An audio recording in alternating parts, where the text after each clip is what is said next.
আজ আমরা আলোচনা করব যারা রাষ্ট্রবিজ্ঞান অনার্স নিয়ে 6 সেমিস্টার পরীক্ষা দেবে, তোমাদের যে ডিএসসি পেপারটা রয়েছে, ডিএসসি B4 যাদের রয়েছে, অর্থাৎ human rights in a comparative perspectives, এই পেপারটা তোমাদের যাদের রয়েছে, এই পেপারের আজকের সাজেশন নিয়ে আলোচনা করব। তো তার আগে বলে রাখি, আমার এই চ্যানেলে 6 সেমিস্টারের বাকি সমস্ত পেপারের সাজেশন এবং প্রিভিয়াস ইয়ারের সংক্ষিপ্ত প্রশ্নের উত্তর নিয়ে আলোচনা করা হয়ে গেছে। তোমরা যারা এখনো দেখোনি বা যারা চ্যানেলে নতুন, তারা ভিডিওগুলো দেখে নাও। আশা করছি তোমাদের খুবই কাজে লাগবে। আর যারা নতুন রয়েছে তারা আমার চ্যানেলটাকে সাবস্ক্রাইব করে দাও। প্রয়োজনে বিভিন্ন সুযোগ সুবিধা বা বিভিন্ন তথ্য পেতে সাহায্য করো।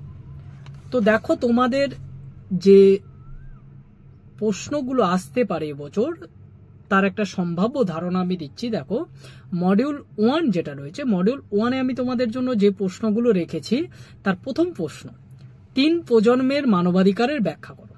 মানে প্রথম প্রশ্ন হচ্ছে 3 প্রজন্মের মানবাধিকার ব্যাখ্যা করো। এই প্রশ্নটা তোমাদের ঘুরিয়ে দিতে পারে, বলতে পারে তৃতীয় প্রজন্মের মানবাধিকার বলতে কি বোঝো, উদাহরণ সহ আলোচনা করো। তৃতীয় প্রজন্মের মানবাধিকার বলতে কি বোঝো, উদাহরণ সহ আলোচনা করো। পরের প্রশ্ন যেটা রয়েছে, দক্ষিণ আফ্রিকার সংবিধানের প্রধান নাগরিক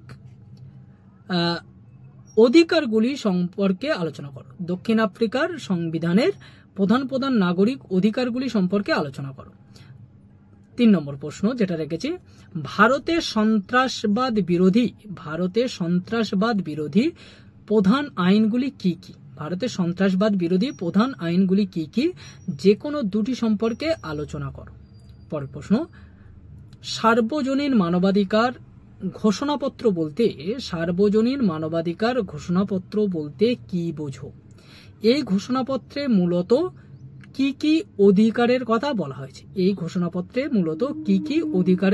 বলা হয়েছে? পরের প্রশ্ন, সেন্সরশিপ কি?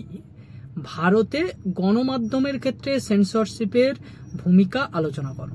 পরের প্রশ্ন, ভারতের সংবিধানে উল্লিখিত মানবাধিকার সম্পর্কিত বিষয়গুলি আলোচনা করো। আর ফার্স্ট মডিউলের লাস্ট প্রশ্ন তোমাদের জন্য রেখেছি যে ভারতের কেন্দ্রীয় মানবাধিকার কমিশনের গঠন ও কার্যাবলী বিষয়ে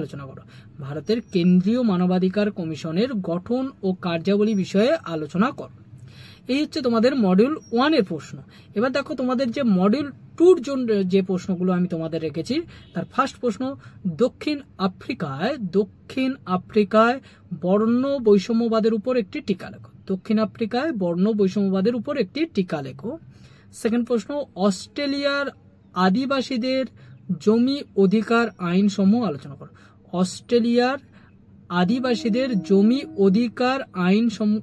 আইন সমূহ আলোচনা করো। 3 নম্বর প্রশ্ন, অস্ট্রেলিয়ায় আদিবাসীদের উন্নয়নের জন্য কি কি পদক্ষেপ নেওয়া হয়েছে? এগুলি কি তাদের সমস্যার সমাধান করতে পেরেছে? তা আলোচনা করো। 4 নম্বর প্রশ্ন, ভারতীয় সংবিধানের আদিবাসীদের কি কি অধিকার সংরক্ষিত করা হয়েছে? পরের প্রশ্ন, ভারতে জাতিগত দ্বন্দ্বের উপর একটি টিকা লেখো।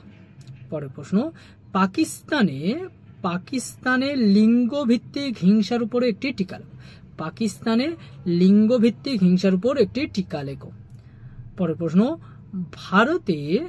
ভারতে লিঙ্গভিত্তিক হিংসার উপর একটি টিকা লেখো। আর লাস্ট প্রশ্ন যেটা রেখেছি, ভারতে বর্ণ বৈষম্যের উপর একটি টিকা লেখো। এই হচ্ছে তোমাদের ডিএসসি B4 এর সাজেশন। আশা করছি এর বাইরে থেকে তোমাদের প্রশ্ন আসবে না। তোমরা এই প্রশ্নগুলো ভালো করে করো, তাহলে কমন পেয়ে যাবে।